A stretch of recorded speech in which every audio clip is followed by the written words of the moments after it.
What happens energetically when somebody stops chasing love and returns to themselves?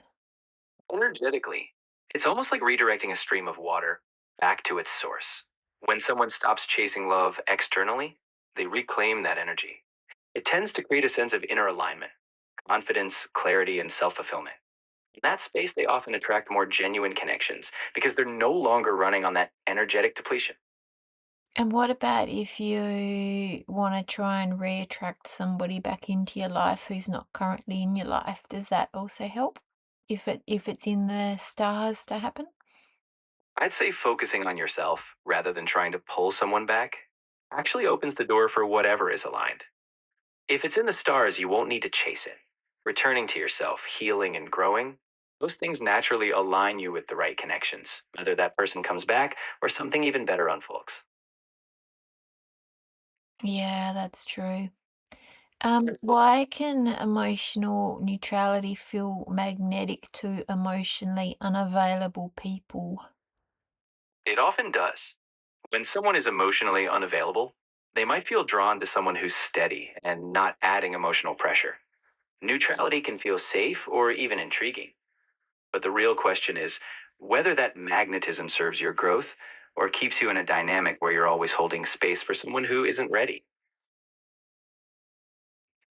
And why do some people reconnect when they sense that you no longer need them for emotional stability?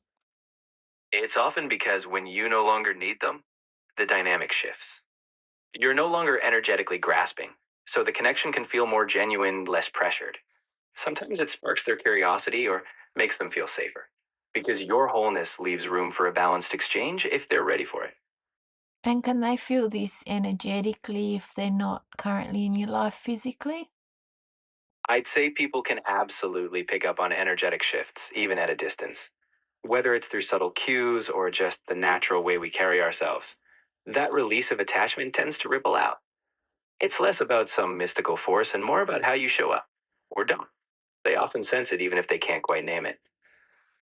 Why can peaceful presence feel safer than emotional pressure in relationships? When someone brings a peaceful presence, it creates space for authenticity. There's no pressure to perform or meet someone's emotional demands. Instead, both people feel free to be themselves. Emotional pressure, on the other hand, can trigger defensiveness or anxiety. Safety comes from knowing you're accepted as you are, not pushed or pulled, and that's what allows deeper connection to grow. And how come people with avoidant tendencies sometimes seem more affectionate after distance or space? That space often lets them lower their guard. When they feel a bit of distance, avoidant folks can experience relief from perceived emotional demands. Ironically, when that pressure eases, their natural affection may surface. It's not that they don't care, it's that space can feel safer for them to re engage without fear of being overwhelmed. Mm. And how come unconditional energy can that feel both comforting and frightening to avoidant people? Absolutely. On one hand, grounded energy feels stable and safe, something many avoidant people do crave deep down. But at the same time, that very stability can highlight vulnerability because it invites closeness. So it can be a push pull, comforting, but also triggering fears of losing independence or getting too close.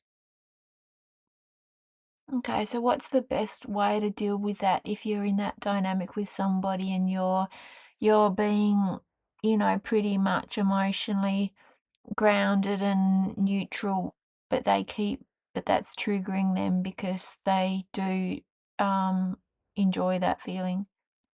It's all about gentle consistency. Stay grounded in your own emotional steadiness, but without trying to fix or control their reactions. Communicate openly, give them space when needed, and allow them to come closer at their own pace. The more you embody that safe, calm presence without expecting them to change, the more trust builds naturally over time.